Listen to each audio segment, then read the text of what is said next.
Praise అలాడ్ ప్రియా దేవుని బిడలారా, ఈ ఉదయకాల సమయంలో అందరూ బాగున్నారనుకుంటున్నాను. మరి దేవుని కృపను బట్టి మీరందరూ బాగున్నారని నమ్ముచు, మీరు ఈరోజు మన కొరకు ఏర్పాటు చేయబడిన దేవుని వాగ్దానము, నీవు నా దృష్టికి ప్రియుడవైనందున గనుడవైతివి, నేను నిన్ను ప్రేమించుచున్నాను గనుక నీకు ప్రతిగా మనుషులను అప్పగించి ఉన్నాను, నీ ప్రాణమునకు ప్రతిగా జనములను అప్పగించుచున్నాను. యెషయా గ్రంథము 43:4 అధ్యాయంలో మరి ప్రభువారు ఇలాగూ మాట్లాడుచున్నారు.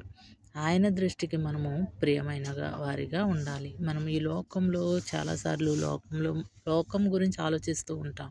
మనం ఈ లోకంలో ఎలా ఉండాలి, ఎలా బ్రతకాలి, మనము ఎంత గొప్పగా ఉండాలి అని ఆలోచిస్తాం. కానీ మనము ఉండాల్సింది దేవుని దృష్టికి మనము ఎలా ఉన్నాము, ఆయన దృష్టికి ప్రియమైన వారిగా ఉంటే ఆయన ఘనుడుగా మనల్ని చేస్తాడు.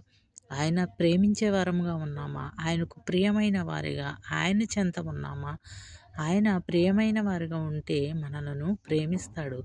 ఆయన చెంత మనము ఆయన అడుగుజాడల్లో నడిచినప్పుడు ఆయన మనల్ని ఘనుడుగా చేస్తాడు. మనకు మనుషులను, మన ప్రాణానికి ఎటువంటి హాని జరగకుండా దుష్టులను దూరంగా ఉంచుతాడు.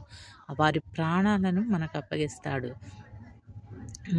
మన మీద ఎవరైనా కీడు ఆలోచనలు చేయాలి అనుకుంటే వారికి దేవుడు జవాబిస్తాడు. మన పక్షాన వాదించగలడు ఆయన.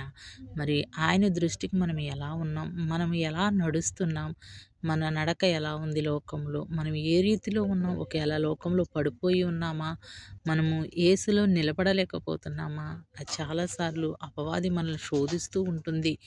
ఎన్నోసార్లు మనం చేసే ప్రతి పనిలోనూ అపవాది శోధించడానికి చూస్తుంది. మనం యేసయ్య చెంత నిలబడలేక చాలాసార్లు లోకంలో తొలగిపోతూ ఉంటాం. అలాగూ కాకుండా మనము విశ్వాసంతో ఆయన దృష్టికి ప్రియమైన వారిగా ఉండగలిగితే ఈ లోకంలో మనం ఎంతో ధన్యులము. మనల్ని దేవుడు లోకం నుంచి ప్రత్యేకపరిచాడు. మనం రక్షించబడి ప్రత్యేకమైన జీవితాన్ని మనం జీవించగలిగితే మన ప్రత్యేకతకు ఒక అర్థం ఉంటుంది.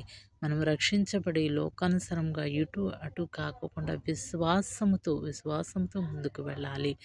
ఆయనకు ప్రేమించే వారికి గనుక నీవు ప్రతిగా మనుషులను అప్పగిస్తాడంట. ఆయన మనల్ని ప్రేమిస్తే ఆయన శత్రువులను మన చేతికి అప్పగిస్తాడు. ఆయన ఎంత గొప్ప దేవుడు అంటే మనల్ని ఇశ్రాయేలు కాపాడువాడు, కునుకడు, నిద్రపోడు. ఆయన మనల్ని ఎల్లప్పుడూ కాపాడుతూనే ఉంటారు. రాత్రనక పగలనక ఈ ప్రయాణాల్లో మనల్ని ఎక్కడికి వెళ్ళినా మళ్ళీ తిరిగి మన గృహానికి వచ్చేదాకా కూడా ఆయన ఎంతగానో కాచి కాపాడుతాడు. మనం ఈ లోకం గురించి ఆలోచించటం మానేసి ఈ లోకంలో ఎలా బ్రతకాలి, ఎలా ఉండాలి ఆలోచించటం మానేసి ఆయన దృష్టికి ప్రియమైన వారిగా మనం బ్రతకగలిగితే, ఆయన దృష్టికి ఘనుడుగా మనం జీవించగలిగితే ఇంతకన్నా అదృష్టవంతులు ఎవరు ఉండరు. అట్టి జీవితం మనం అందరము పొందుకోవాలని మీ కుటుంబం కొరకు మీరు ప్రార్థించాలి. తల్లిగా నీ భర్త కొరకు, నీ బిడ్డల కొరకు నువ్వు ప్రార్థించగలిగితే, ఒక తండ్రిగా నీ భార్య కొరకు, నీ బిడ్డల కొరకు నువ్వు ప్రార్థించగలిగితే నీ కుటుంబము ఆశీర్వదించబడుతుంది. ప్రార్థించి చూడు, దీవెనలు పొందుకో. ప్రార్థన. మహాపరిశుద్ధుడా, మహోన్నతుడా, నీ ఘనమైన శ్రేష్టమైన నామాన్ని బట్టి నీకు స్తుతి స్తోత్రములు చెల్లించున్నాను ప్రభా. యోగ్యత లేని మమ్మల్ని మీరు జ్ఞాపకం చేసుకునండి.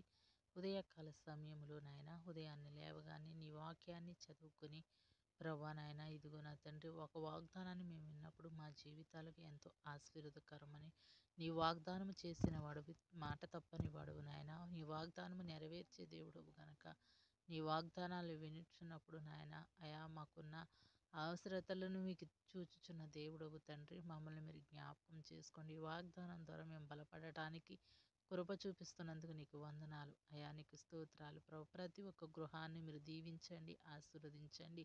ప్రతి ఒక్క గృహంలో అనేక సమస్యల చేత బాధపడుచున్నారు నాయన. ప్రతి ఒక్కరిని మీరు జ్ఞాపకం చేసుకోండి నాయన. వాగ్దానం వింటున్న ప్రతి బిడ్డను మీరు దీవించండి, ఆశీర్వదించండి.